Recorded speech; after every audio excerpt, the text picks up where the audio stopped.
there's also another concern here because like Syria is basically piecemeal, partially controlled by Israeli interests, partially controlled by Turkish interests, and of course, both of those are under the banner of American interests.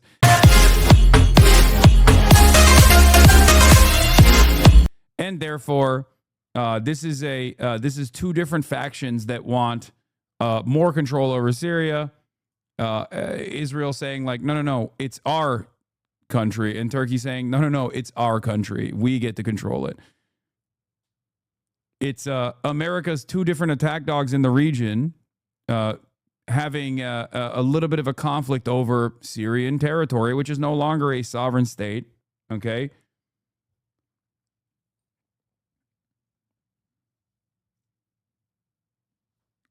And yeah, that's what's going on.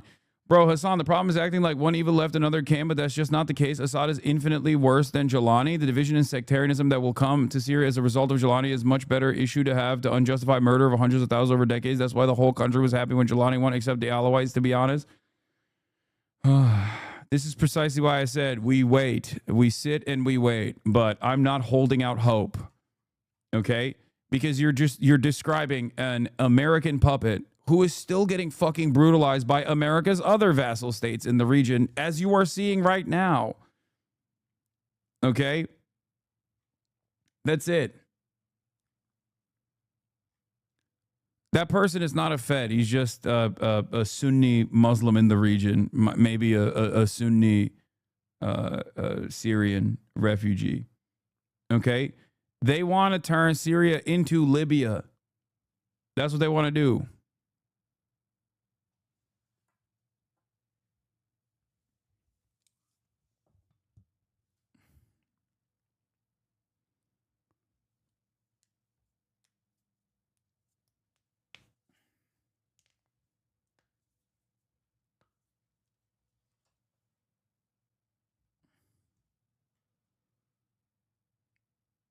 Don't compare us with Israel. What the fuck is wrong with you? What do you mean? Us as in like the United States of America with Israel? We are Israel. Israel is us. Israel is an extension of American interest in the region. What the fuck are you talking about? Are you crazy? Oh, you mean Turkey? Oh my God, the Turkish cope is so fucking strong in the chat sometimes. Turkey is different, bro. It's different. I swear, bro. Really? Is different? We got American nukes in Incirlik. What are you talking about? We're fucking a NATO country. Get the fuck out of here. We're not as like slammed in the ass cheeks of America as Israel is. You know, Erdogan does stray away from American interests, at least for a short period of time, but that offers it protective cover to make side deals with like Russia and China from time to time. But those side deals only offer comfort to Russia. And then look what Erdogan did in Syria. Abi Ekşi Sözlük'te İsrail'i savunuyorlar, İslamistlerle savaşıyorlar diye. Ama manyak hepsi. Bırak Allah'ına. Al birini vur ötekini amına koyayım. Israel, either Israeli Druze or Syrian Druze who live in the Israeli-occupied Golan Heights, attempting to cross into Syria to try and help their fellow Druze brothers in Syria who have been under attack in the city of Suwaida. And we are seeing hundreds of these Druze individuals crossing the Israeli border fence into the Israeli-controlled buffer zone inside of Syria, trying to make their way to presumably that city of Suwaida. It has been an extraordinary scene to witness these hundreds of people who have broken across this guarded border fence. We have seen the Israeli military out deploying tear gas to try and get these individuals, many of whom are Israeli citizens, back onto the other side of the border. The Israeli Prime Minister has addressed the matter directly, saying that the situation in Suwaida, that southern city with a very heavy Druze population, calling that situation very serious, but saying that he has one request for the Druze population in Israel, and that is, quote, do not cross the border. He maintained that the Israeli military is carrying out actions, and indeed we have heard from the Israeli Defense Minister, Israel Katz, who said that Israel... Israeli Druze member of Knesset crossed the fence as well. He claims he went inside to convince the others to go back. At least 1,000 Druze from Israel and the occupied Golan have crossed the fence with the stated intention of joining the fight against Suwaida. Some of them are armed. Incredible.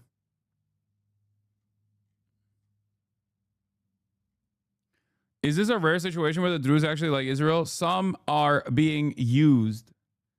Okay. They're all being used. Every single person here that is like Minister of Knesset Afif Abed from Likud, who crossed the border into Syria in a conversation with Khan News. We entered without security and our own initiative to rescue the Israeli Druze and protect their lives.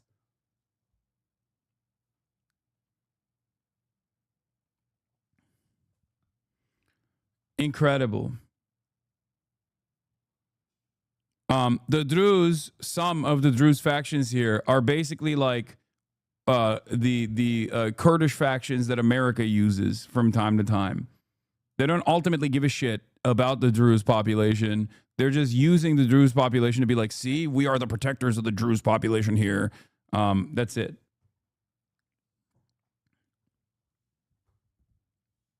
The Druze population is an ethnic minority that is in occupied Israeli territory and also in Syria as well.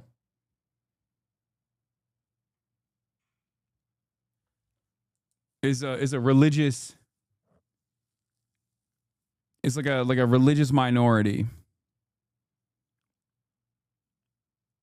and they serve. Some of them serve in the IDF too. America always uses Kurds and arm them just to drop them later on. Same story every time. Yeah.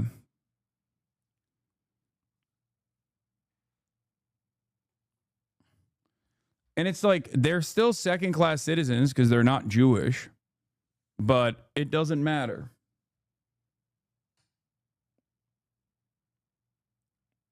Israeli Druze who are active Israeli occupying force are turncoats. Kamal Jumblat literally fought for the Palestinian cause and died. Important to note that they want to support the Israeli-backed drug gangs of the Druze warlord Hikamet al-Hijri, who, mind you, has barely any public support. They want to help their Druze brothers. Many literally have families there. They're not crossing for any warlord. At least 1,000 Druze from Israel and the occupied Golan have crossed the fence with the stated intention of joining the fight against Suwaida. Some of them are armed.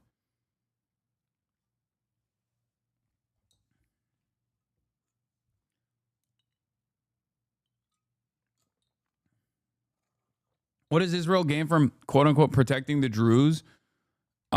They make it seem as though they have real ambitions, like a moral goal in further destabilizing Syria. But yeah, remember, what a coincidence. Israel starts another unprovoked assault on the day of Netanyahu's trial and a day before his government was about to collapse because his ultra-Orthodox partners were ready to leave the fucking ruling coalition. Last month it was Iran, now Syria, all thanks to free U.S. military supplies. Hell yeah. Fantastic. Will intensify its attacks on government forces if they do not withdraw from Suwaida. And indeed, in addition to the strikes that we've seen in the Syrian capital of Damascus, there have also been Israeli strikes in and near Suwaida, including strikes on tanks and other heavy equipment, trucks carrying machine guns, according to the Israeli military, that they say were headed toward that city of Suwaida. Becky? I'm going to come back to you. Stand by. I just want to get Selma up at this point. You've done a lot of reporting and producing from Syria. What do we understand to be happening in the south, in Suwaida, at present on the ground? We are seeing strikes, and we understand and we are reporting on heavy fighting there. Just explain what we understand to be going on. Yes, so absolutely the flashpoint of Suwaida, which is a stronghold for this Druze community. They are a minority group, but they are a majority in this city. And that is where these clashes broke out over the weekend between Bedouin tribes and this Druze community. Now, we have images to show you of what that outbreak of violence looks like on the ground. Gunfire on the streets, armored vehicles, terrified families, as you can imagine. And with that outbreak of violence over the weekend. Dozens of people were killed. That's what prompted the Syrian government. Which citizenship have the Druze? The Druze in Israel have Israeli citizenship, and the Druze in Syria have Syrian citizenship. I'm Lebanese Druze, and we don't think of Israeli Druze as real Druze. We've been targeted in Israel in the Lebanese civil war by Syrian Shia Muslims native to Lebanon and the Phalanges Christians during that time. Nothing against those religious sects other than the Phalanges. That's just how things went down. My parents lived through those times and told us about it. And then, yeah, the Druze in Lebanon are Lebanese. And that's whatever nation that they are a part of, that's their nationality.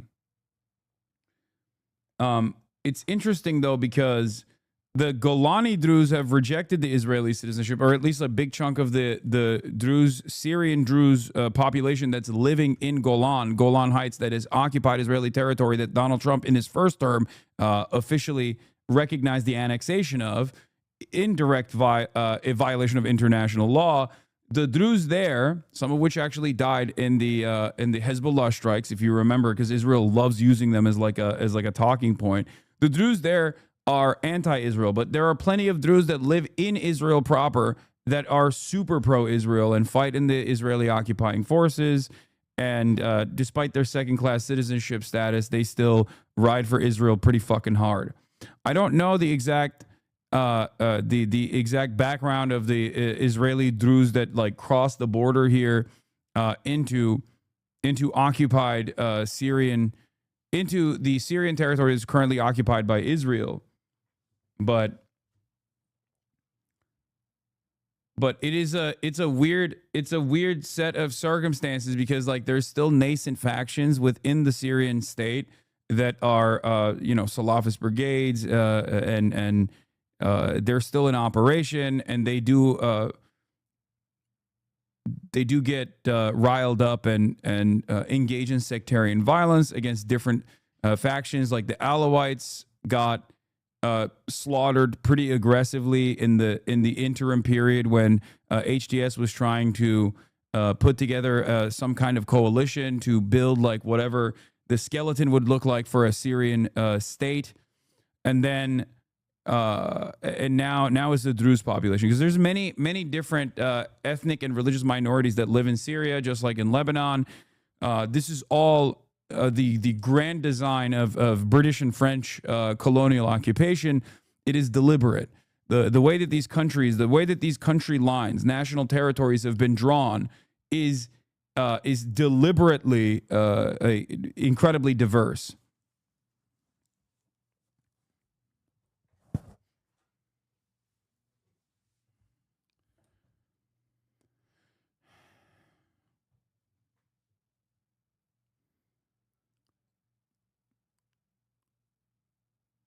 So they use, yeah, they,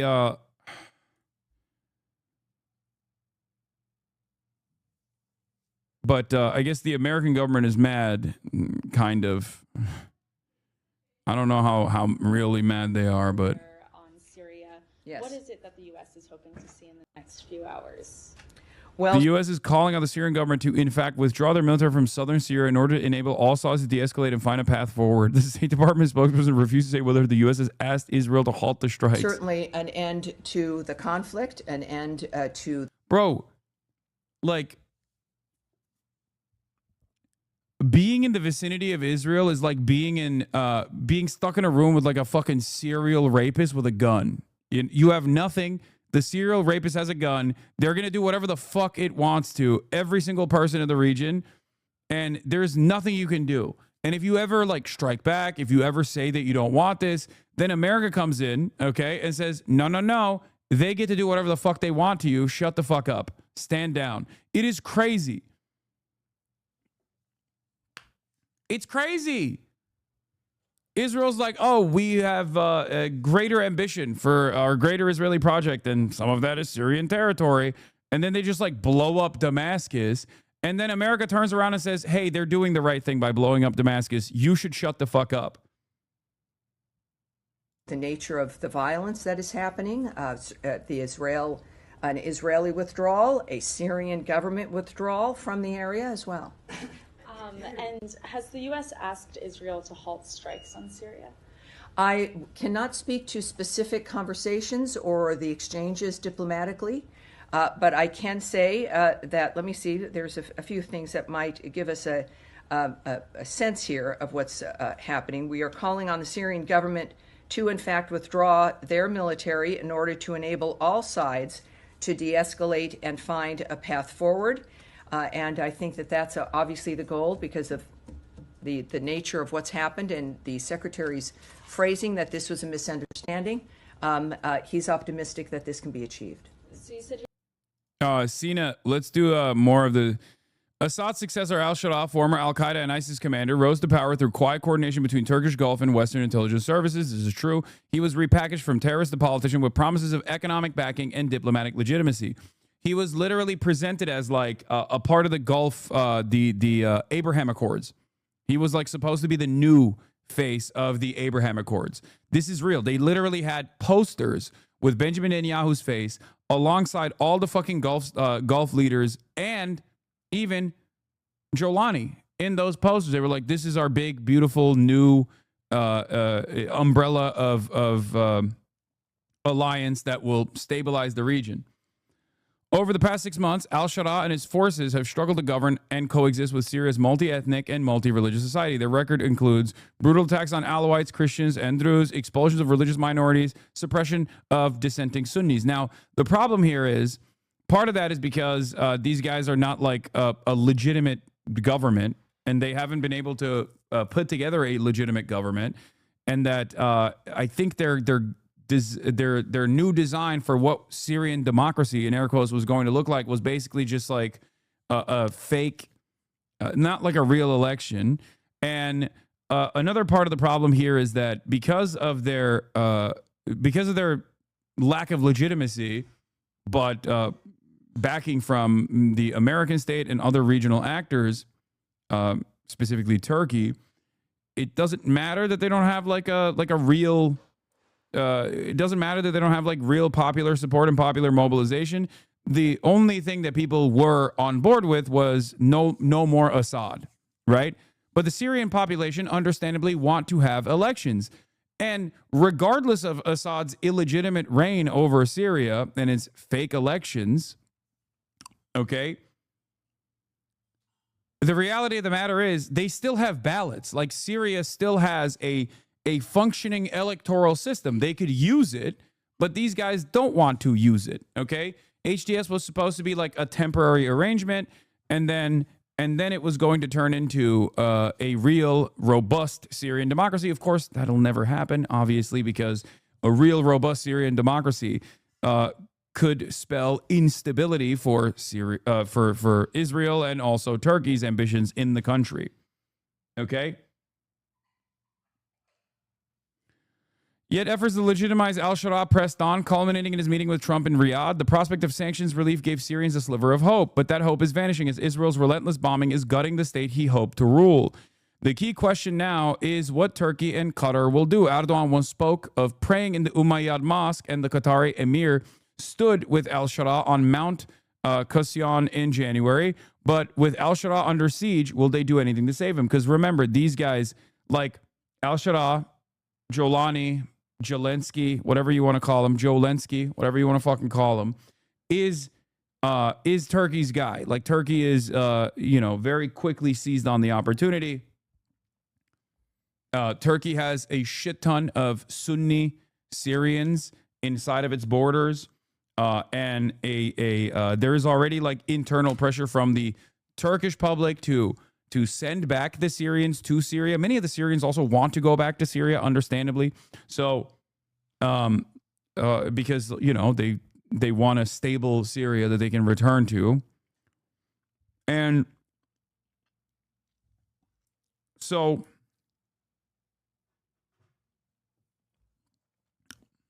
that seemingly is not in the cards for Israel. After Assad's fall, Turkey's foreign minister called it a lesson for Iran. Now al-Sharaa, backed by Ankara, may not last a year, while Assad, with Iranian and Russian support, brutally held on for 14 years after the uprising. Okay?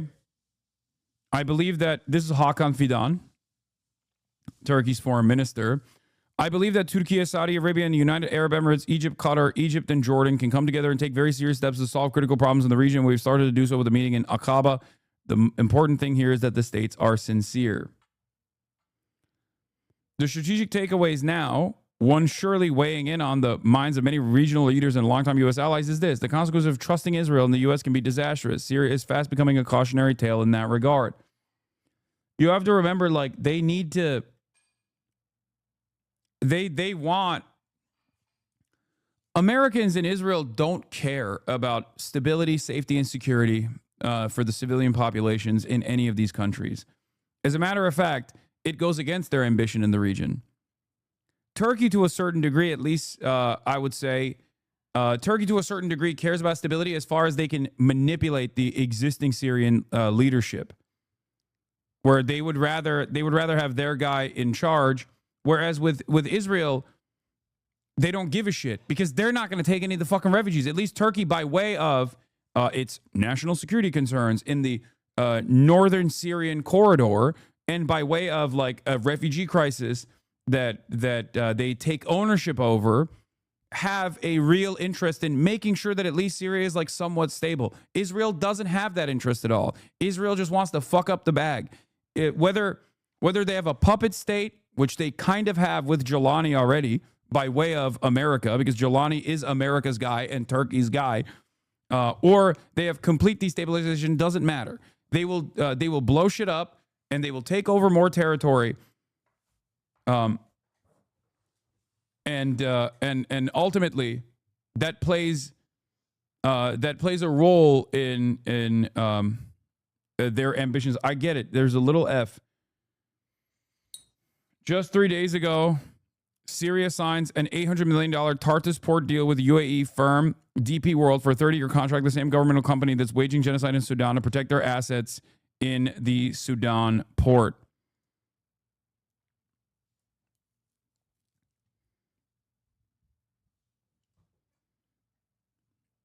If Turkey truly sees al-Sharat's government as worth defending, the question is whether Erdogan will respond in any meaningful way. Will he cut trade ties or halt energy shipments to Israel? So far, Ankara's rhetoric hasn't matched his actions. He's not going to do that. The best Erdogan could do in this process is basically go back to America and beg them to rein Israel in. Because Erdogan's goal here, regardless of his own personal motivations, regardless of his own personal response to like internal conflict in Turkey with respect to Syrian refugees going back to Syria, and his interest in having control over a now stable Syria that is aligned directly with Ankara, he can't do shit about it because he's America's lapdog. Okay? There's nothing he can do about it.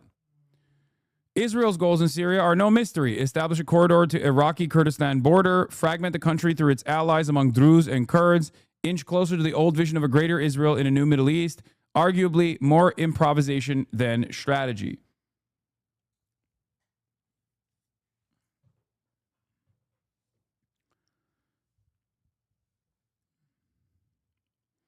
Every outlet is framing this as Israel's trying to prevent a genocide of the Druze. It's insane. Of course they're doing that because that's what Israel's claim is. And that's precisely the reason why every American outlet is going to cover it as such. Okay? The other thing that is a problem here with the instability and the lack of legitimate popular support for Jelani is that he has no control over whatever kind of factional war that exists, whatever kind of paramilitary groups that still are in operation inside of Syrian borders. When you don't have a stable nation state with real functioning democracy and no fucking military because Israel blew up all of your anti-air defense systems and all of your fucking air force, which they did shortly after HTS took power, you don't have a real functioning state.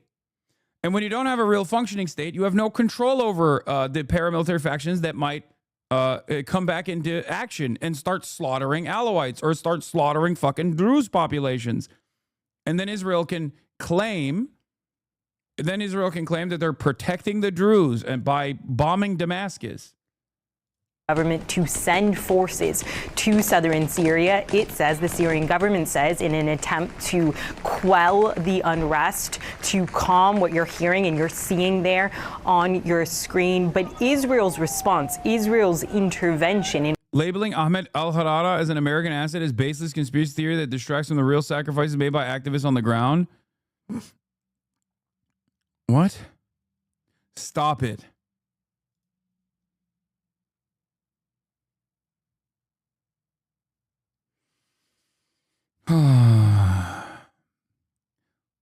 You're right, man. He is a reformist.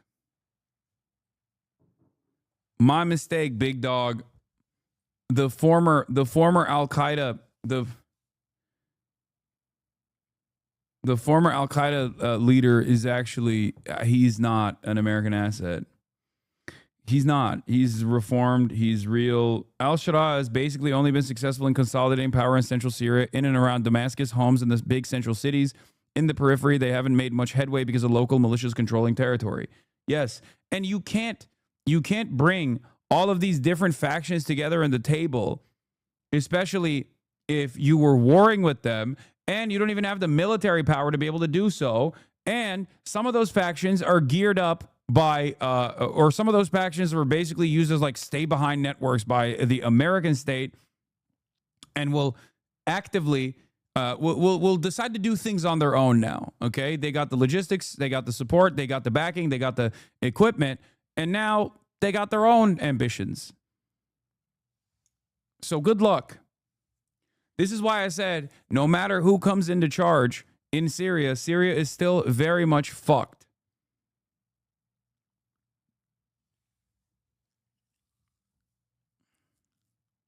This does not mean that Assad was good or like a fucking hero to the Palestinian cause. I think Assad's cruelty and even his reliance on him turning basically Syria into a logistical hub between Iran and Lebanon was also, all of those factors, and even him like relying on Russian support, was all born out of his weakness. Just like his cruelty was born out of his weakness. He was weak and maybe was even involved with Israeli affairs as well. So the shred of stability that incredibly cruel regime presented, as opposed to the instability of this current administration, is just jumping out of a vat of shit into a toxic chemical pit, pretty much. It's just like there's no salvation here.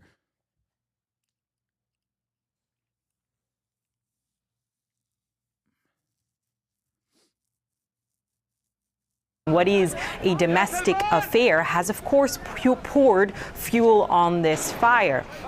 The Syrian government's push to try to assuage the clashes in that area is part of a wider effort, Becky, of course, to try to end second. There's also this as well. No shot the fighters for HTS Syrian military are okay with being Israel's dog and getting bombed constantly. Jelani will be overthrown just like Assad. There's also that as well. Because, like, the reality of the matter is, the more Israel gets to do some fuck shit, okay, the less stable Jelani's already unstable coalition is. His limited coalition falls apart when people go, dude, what the fuck? You were supposed to put a suit and tie on and take away our sanctions so we could like rebuild the country and then maybe sometime in the future have an attempt towards democracy. Okay?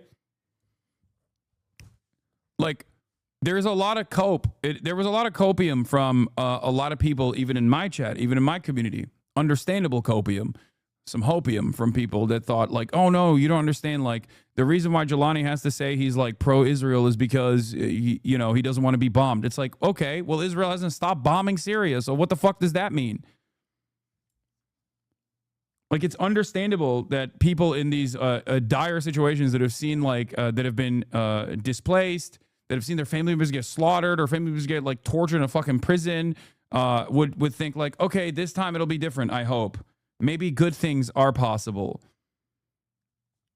That's why I said we can only wait to see what happens.